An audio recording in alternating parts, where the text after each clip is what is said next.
Hey everybody, welcome to week 2 in the Clarity Catalyst, and our guest master teacher today is Jo Englesson.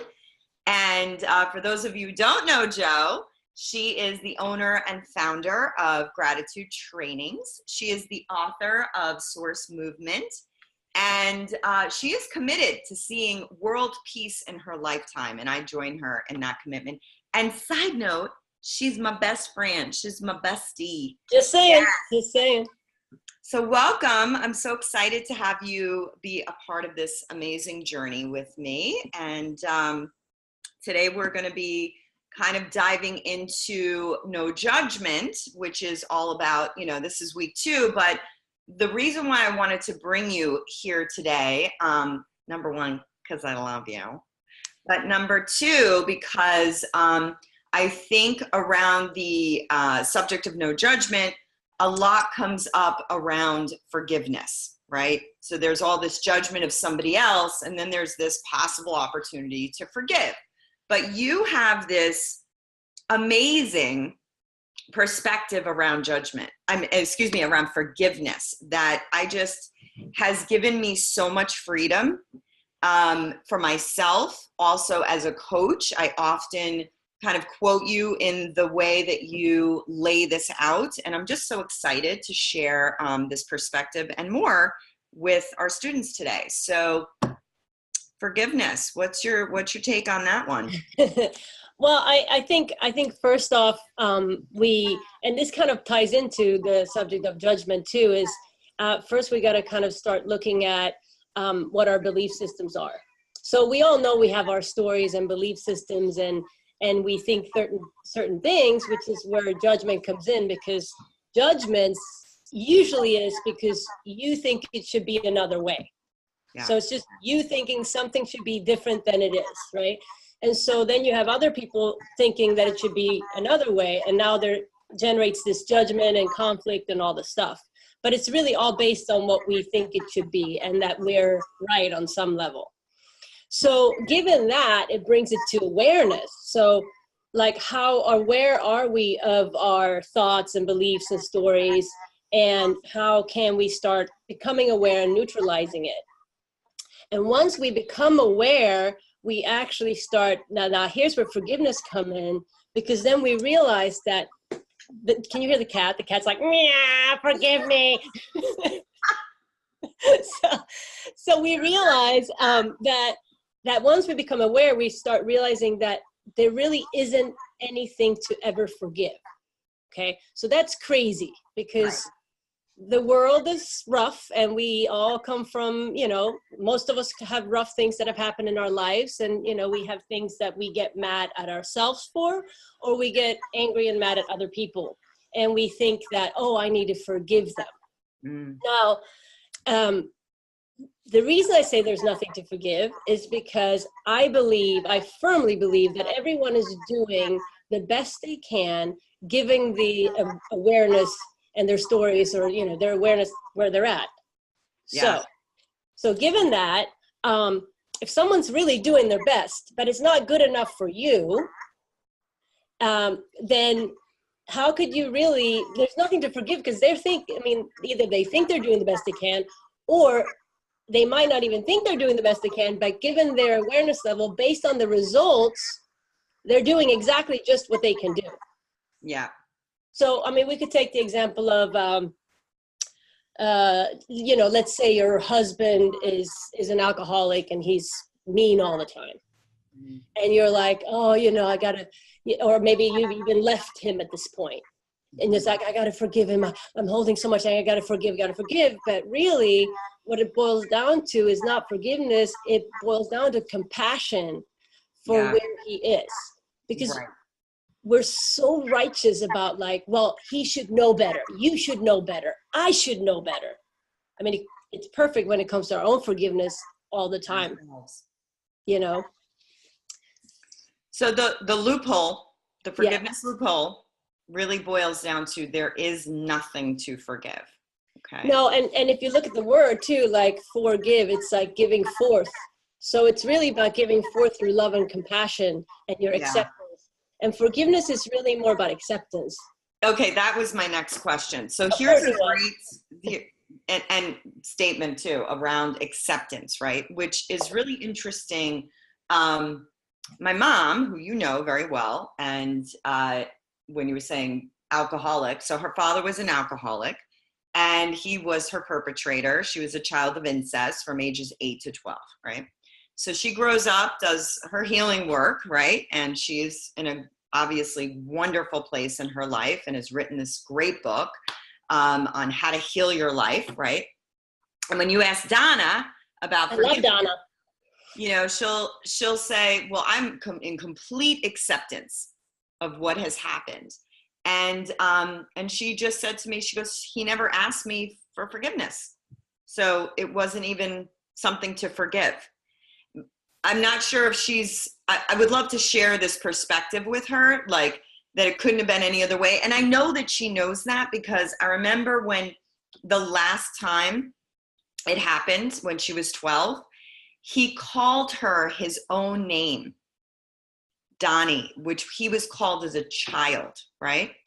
And what she came to find out through his brothers was that he was molested by his father, right? So he was repeating the pattern, and it couldn't have been any different, right? And it was it the best he could do? I don't know if we would frame it in that, but it was all he knew. It was, right? And through acceptance of what it was, she has been able to move forward in her life and also use that scenario and not to have it happen in vain to create art, a one-woman show, you know, a book, a tour, you know, all sorts of things to heal others through her own experience, right? Yeah.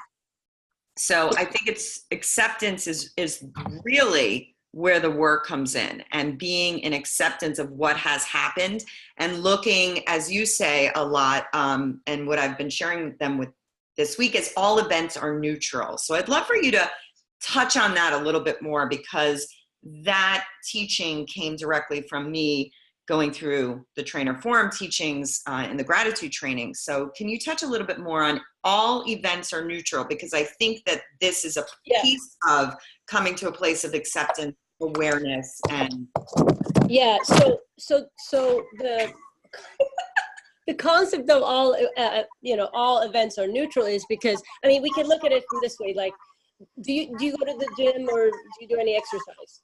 Yes, I was with you yesterday in yoga, if you don't remember. Right. Okay, so do you have some days, where you go to yoga and you just know you have to go, but you're just like, I don't want to go, I hate yoga, I don't want to stretch, whatever it is, right?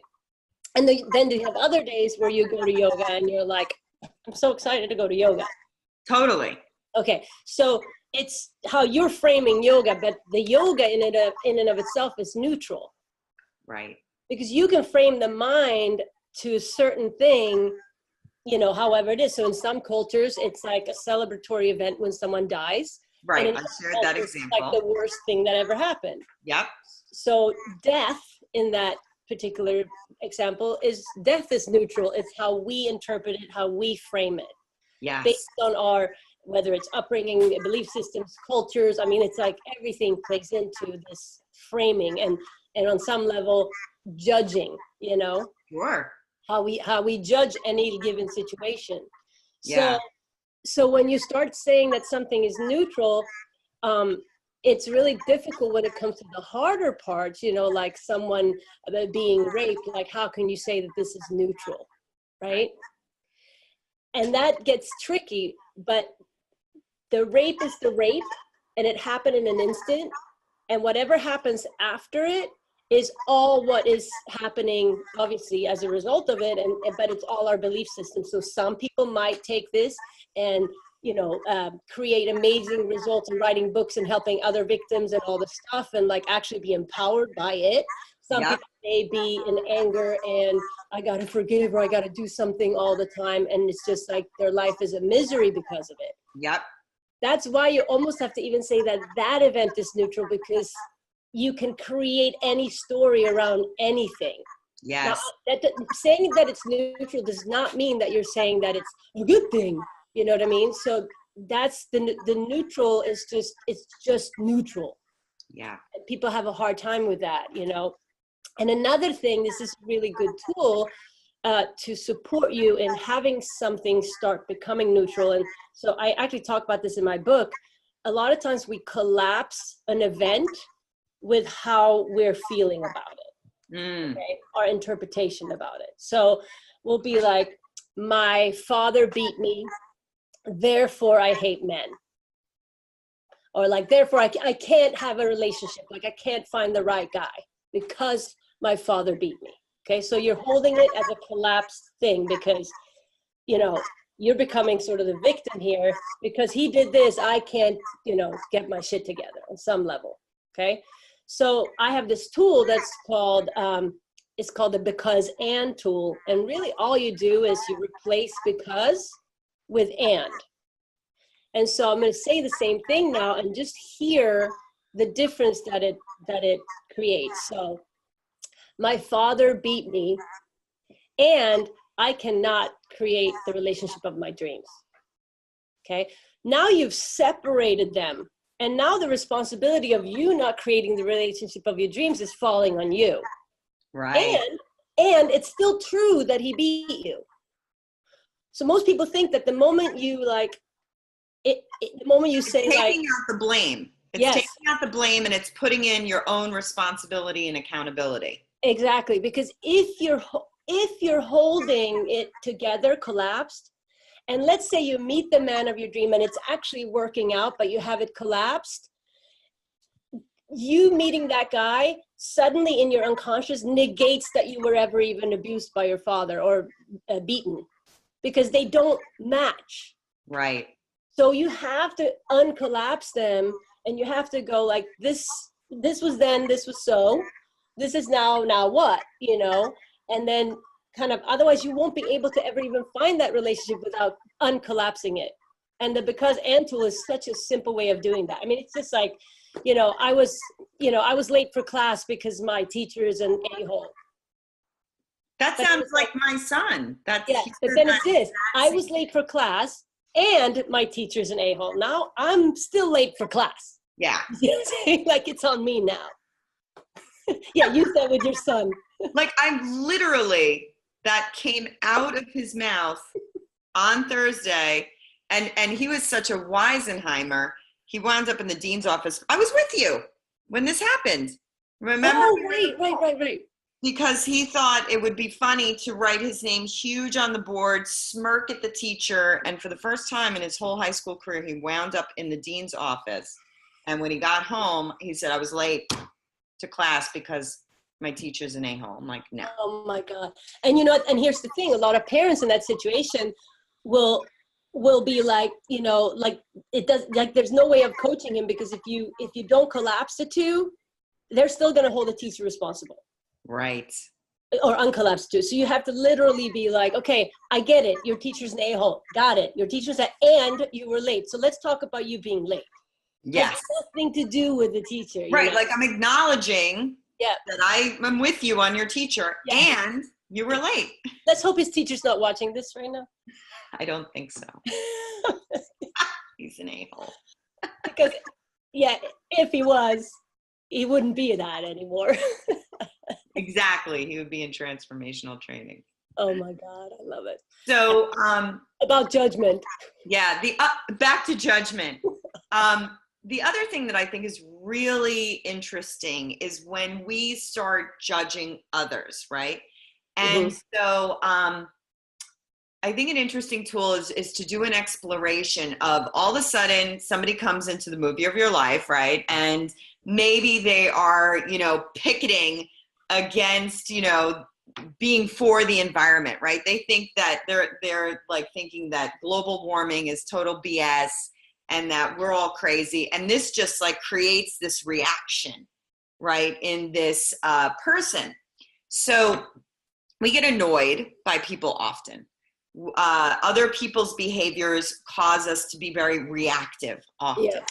But a really interesting tool is to do some reflection work. Now, the reflection work gets confusing because when you're like, oh, trying to do the just like me thing, you're like, yeah, but I'm not, I'm not annoying, and I'm not distrustful, and I'm not, a liar. I'm not those things. And so this is not a reflection of who I am. And then I kind of come back and say, okay, but what is this bringing up in you? This is bringing up a feeling of mistrust. And then you just bring it back in and you go, and where am I not trusting myself? Like, this person is an opportunity to come in as a mirror for you to say, where am I lying to myself?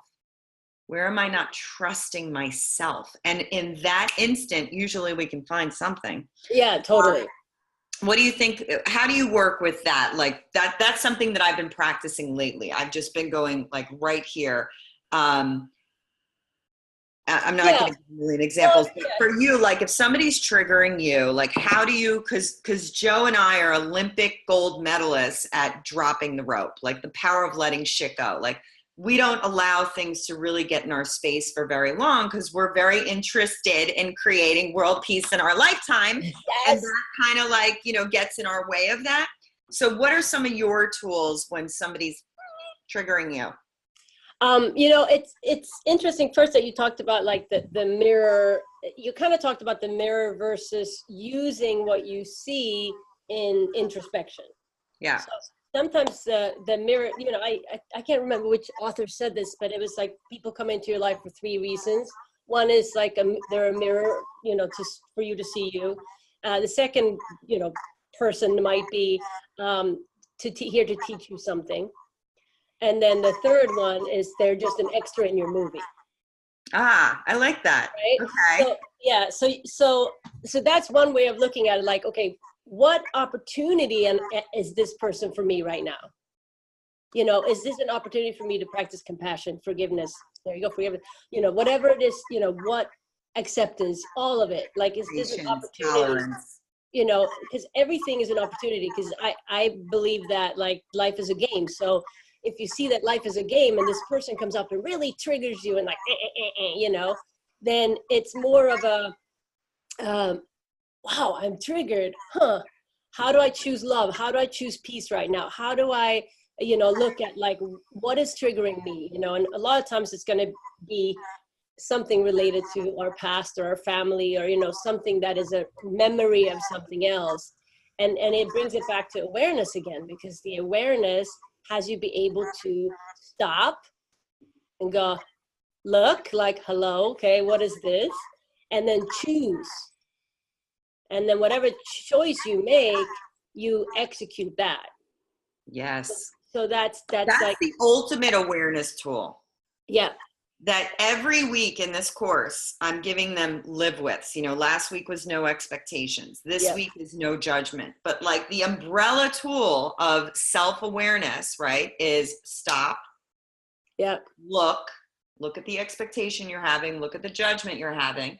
And choose. You want to hold on to that expectation? You want to hold on to the judgment? Or you want to drop the rope?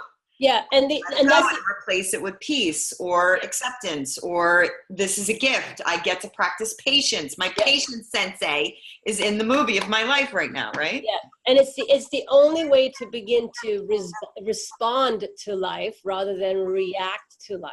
So it's the only way to actually gain the control and the power and all that stuff that you actually think you're getting when you're reacting. Yeah. You have no control and no power when you're reacting, except for a false sense of it. Yep.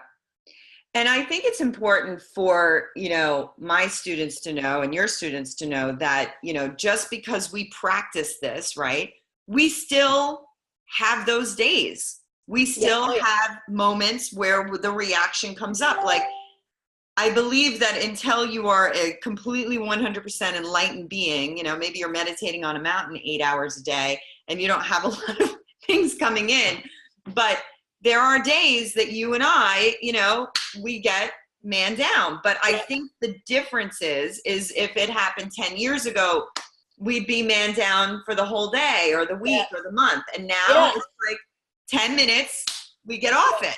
I remember I used to be in a relationship, and we would have these arguments about something stupid, but it would go on for literally 3 to 4 days. Literally. Can you imagine? Yeah, and even though I thought, of course, I was the right one, and like, we should get off of this, I was still playing in that game for 4 days. Yeah. You know? And now, like, I mean, I can't even remember, like, Erin and I don't even have those kinds of arguments. Like, we'll have discussions where we'll be like, okay, we need to check in. Yeah. But it's like, boom, done. Yeah. Done. I want to, before we wrap up today, the other thing that you've really helped me contextualize and work with, especially in the gratitude trainings, is this concept of being right? And I think that even before I did your training, I was using the getting off of being right in my relationship. And I think that's why Seb and I have never had a disagreement or an argument in 4 years, which is really kind of scary, but it's happened. And it always comes down to, we do not need to be right. And so my tool, and then I want to hear your concept or your tools around righteousness, but we play a really fun game, which is great in relationships, is, you know, when we're like, you know, okay, I think it's this and you think it's that, right? So number one, the easiest way out of it is to Google it immediately. Okay. I am. Yeah. Right. Okay. Or just like, well, let's wait and see. You know, tomorrow we're supposed to go to not really, but tomorrow we're supposed to go to the chili cook-off, and he's like, it's going to be hot and crowded. It's going to suck. And I'm like, well, maybe. And we go and we have a great time, right?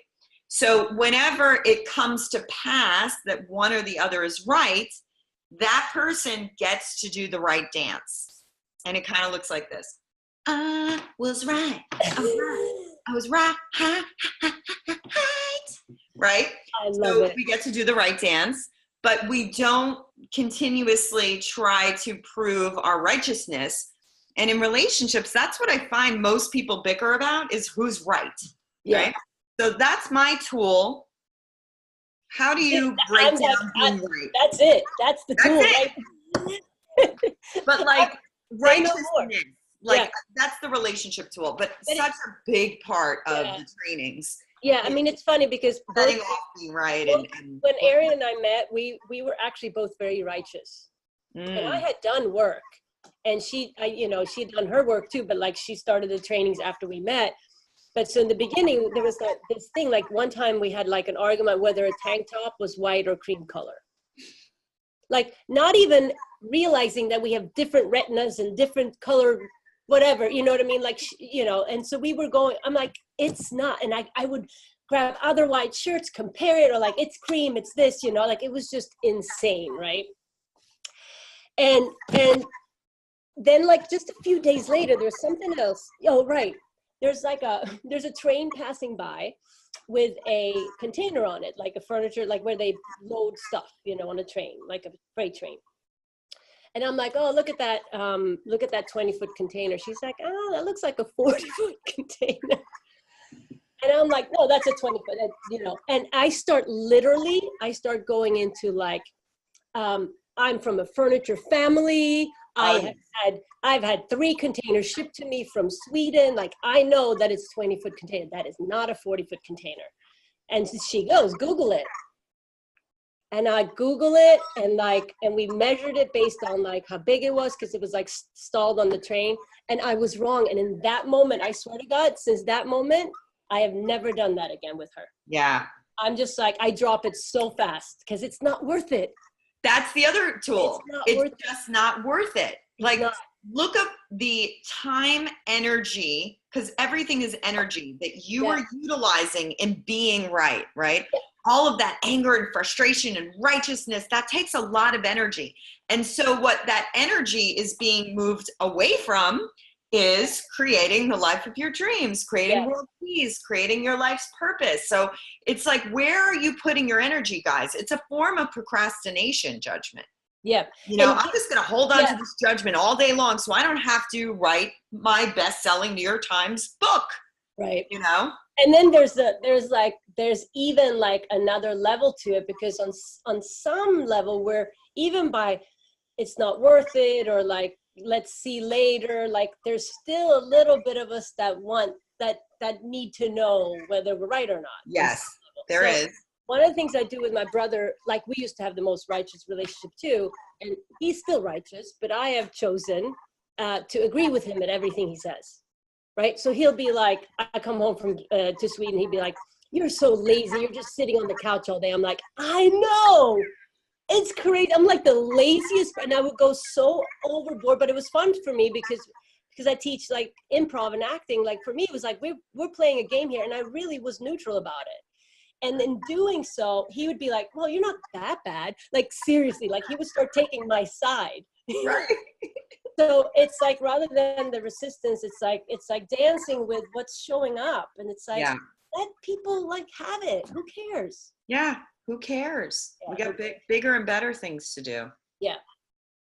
Awesome. Yep. Well, I think this has given probably everybody even more clarity, more awesome, quick tools. But like really my biggest takeaway today is that stop, look, and choose. And if we can just be mindful of that, stop, look, and choose, have that self-awareness, you know, is this perspective going to move me forward or keep me playing small and keep me as a victim? You know, is there even anything to forgive? Could they have done any better? You know, just that awareness, instead of going right to reaction, really having that curiosity to stop, look, and choose is the mother lode of all tools. Yeah. I love it. So put those Post-its up this week along with no judgment. Stop, look, choose. And then you can say, Joe Englesson. We'll just do that. You created that. I don't know if you did, but I'll let you. I'll take it. I'll take it for now. All right. Thank you, Jen. Thank you. Bye-bye. Bye-bye.